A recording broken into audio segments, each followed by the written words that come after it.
Bang Doni cuma bisa nepuk pundaknya, udah difokus aja sama jalan, jangan mikirin yang aneh-aneh. Tapi gimana mau nggak mikirin yang aneh-aneh kalau telinga si Ardi ini seolah jadi penerima sinyal goib.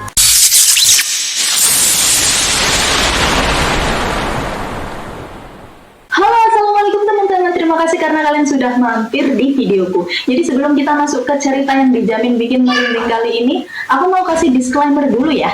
Cerita yang akan aku sampaikan ini adalah kisah nyata yang dialami oleh seseorang yang sudah aku samarkan namanya. Sebut saja namanya ini Ardi ya. Ardi ini salah satu pendaki senior di komunitas gunung. Semua detail yang aku sampaikan ini berdasarkan penuturan langsung dari Ardi. Jadi aku mohon banget teman-teman bisa mengambil hikmah dari kisah ini dan selalu berhati-hati saat mendaki gunung. Ingat, gunung itu bukan hanya tentang keindahan tapi juga tentang misteri dan mungkin kegoiban ya yang kadang di luar nalar kita. Jadi siapkan mental kalian karena setelah ini kita akan menyelami pengalaman yang benar-benar gak akan bisa dilupakan oleh Ardi. Jadi kejadian ini tuh dialami sama Ardi sekitar tahun 2017. Waktu itu Ardi ini lagi seneng-senengnya mendaki ya. Ibarat kata gunung itu udah jadi rumah kedua dia. Nah kali ini tujuannya adalah Gunung Gede, salah satu gunung favorit para pendaki di Jawa Barat. Ardi mendaki berdua sama temennya, sebut saja namanya ini Bang Doni ya. Mereka berdua ini udah sering banget mendaki bareng, jadi chemistry-nya itu udah dapet lah ya. Perjalanan mereka dimulai dari base camp Cibodas. Hari itu cuaca cerah banget, mereka mulai pendakian sekitar jam 9 pagi. Santai sambil sesekali bercanda. Nah jalur pendakian di Gunung Gede ini kan emang udah terkenal ramah buat para pendaki. Jadi mereka pikir paling cuma capek fisik aja. Mereka ngelewatin Telaga Biru, air terjun Ciberem dan semuanya masih baik-baik aja. Mereka berdua bahkan sempat foto-foto narsis di beberapa spot. Sampai akhirnya mereka tiba di Kandang Baja. Ini pos terakhir sebelum summit attack ke Puncak Gede. Nah di sana mereka mutusin buat istirahat dan ngecamp dulu. Rencananya besok subuh baru lanjut ke puncak. Nah di Kandang Baja ini suasana udah mulai beda, udara makin dingin, kabut mulai turun tipis-tipis. Tapi mereka nggak terlalu ambil pusing karena ya namanya juga gunung, cuaca bisa berubah kapan aja lah ya. Malam itu sekitar jam 7 malam mereka berdua udah masuk tenda, udah dingin banget. Jadi mereka cuma masak mie instan dan ngobrol-ngobrol santai sambil ngopi. Ardi inget banget waktu itu dia sempat nyeletuk, wah dingin banget nih bang, kayaknya besok pagi lumayan berat nih ke puncak. Bang Doni cuma ketawa aja waktu itu. Ya udah biasa kali, ini namanya juga gunung, kata si Bang Ardi. Nah disinilah mulai ada yang aneh teman-teman. Jadi sekitar jam 9 malam pas mereka lagi asyik ngobrol nih, tiba-tiba dari luar tenda ini kedengaran suara kayak orang lagi jalan gitu loh. Langkah kakinya tuh berat, seolah-olah orang yang di luar itu pakai sepatu bergunung yang gede banget. Awalnya Ardi sama Bang Doni ini mikir, oh paling ada pendaki lain yang baru nyampe.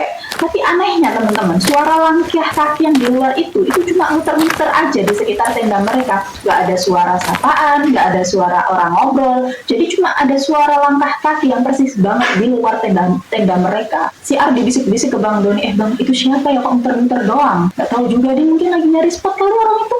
Tapi suara langkah kaki itu nggak berhenti, terus-menerus muter di tenda mereka. Dan yang lebih aneh, kadang suara langkah kaki itu kayak berhenti sebentar, terus kayak ada suara napas berat, persis di dekat tenda mereka, seolah-olah ada yang lagi ngintip dari luar gitu loh. Mereka berdua mulai ngerasa nggak enak. Bang Doni ini mode buat Ardi buat diem, dan mereka cuma bisa diem aja waktu itu di situ.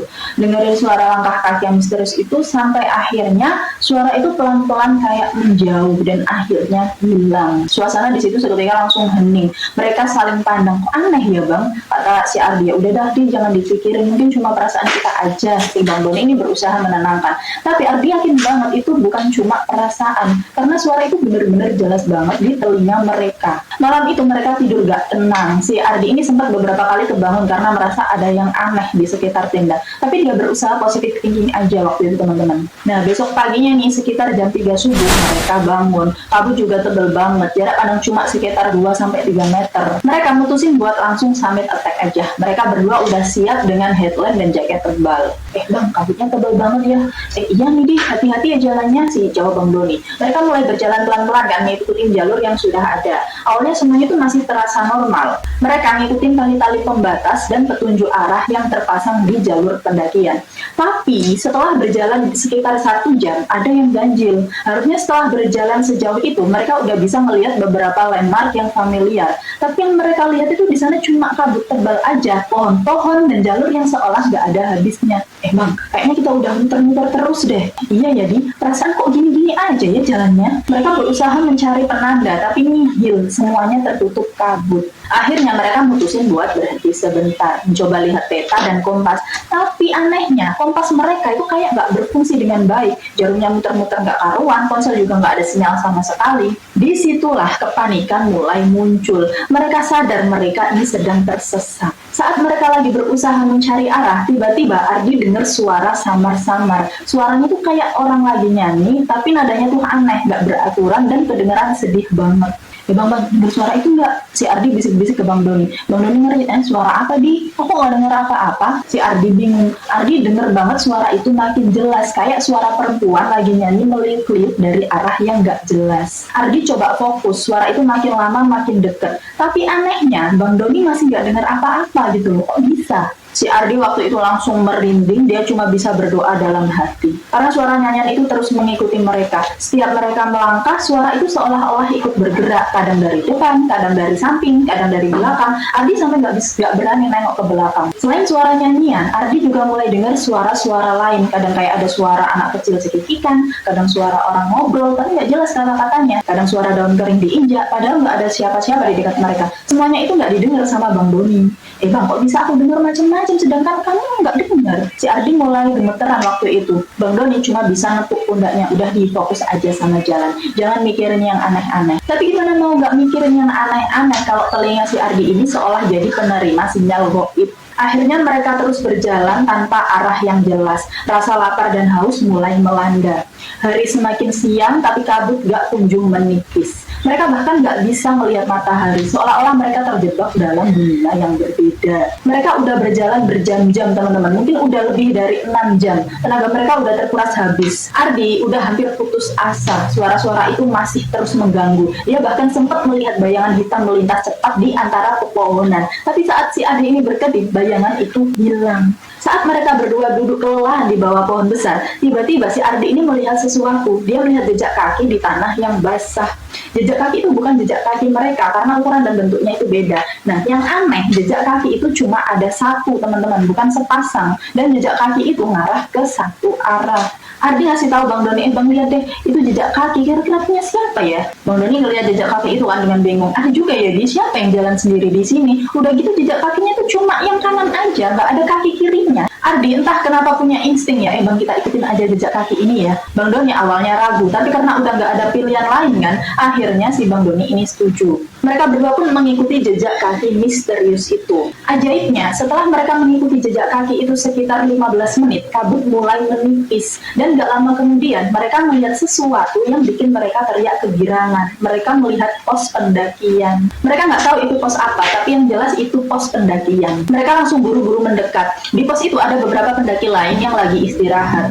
Ardi dan Bang Doni langsung nyamperin mereka dan menceritakan apa yang mereka alami. Pendaki-pendaki itu kaget banget dengar cerita Ardi soal suara-suara aneh yang cuma dia dengar. Ternyata jejak kaki misterius itu membawa mereka kembali ke jalur yang benar. Entah siapa yang meninggalkan jejak kaki itu atau makhluk apa, Ardi sampai sekarang nggak pernah tahu. Tapi dia yakin banget jejak kaki itu adalah penolong mereka. Setelah itu mereka memutuskan untuk tidak melanjutkan ke puncak. Mereka langsung turun gunung dengan dipandu oleh pendaki lain yang lebih familiar dengan jalur itu. Selama perjalanan turun, Ardi sesekali masih mendengar suara-suara aneh itu, tapi intensitasnya sudah tidak sejelas saat mereka tersesat. Suara nyanyian itu perlahan-lahan menghilang, digantikan oleh suara-suara alam yang normal. Sampai di base camp, Ardi langsung bersujud syukur teman-teman. Dia merasa seperti diberi kesempatan kedua untuk hidup. Pengalaman tersesat di Gunung Gede dengan ditemani suara-suara misterius itu benar-benar mengubah cara pandangnya terhadap alam. Dari kisah Ardi ini ada banyak banget pelajaran yang bisa kita ambil teman-teman. Yang pertama, selalu jaga etika dan sopan santun saat mendaki gunung ya. Gunung itu punya penunggunya dan kita ini cuma tamu. Jadi jangan pernah sombong atau meremehkan. Yang kedua, selalu siapkan mental dan fisik yang prima. Jangan pernah mendaki kalau lagi nggak fit. Ketiga, jangan pernah mendaki sendiri atau dengan persiapan seadanya, apalagi kalau kabut tebal kayak yang dialami si Ardi ini. Ardi sampai sekarang masih sering mendaki, tapi dia jadi lebih hati-hati dan selalu berdoa sebelum memulai pendakian. Dia juga selalu mengingatkan teman-temannya untuk tidak pernah meremehkan kekuatan alam. Itu dia cerita horor kejadian nyata dari Gunung Gede yang dialami sama Ardi. Gimana, merinding nggak? Kalau kalian punya pengalaman horor waktu mendaki gunung, boleh banget share cerita kalian ke email yang sudah aku sertakan di deskripsi video ya. Siapa tahu nanti bisa aku ceritain juga di video selanjutnya. Jangan lupa like video ini kalau kalian suka, share ke teman-teman kalian, dan yang paling penting subscribe channel aku biar nggak ketinggalan cerita-cerita horor lainnya. Terima kasih udah nemenin aku sampai akhir video. Semoga kalian selalu dalam lindungan Allah Subhanahu wa Ta'ala. Sampai jumpa di video selanjutnya. Wassalamualaikum.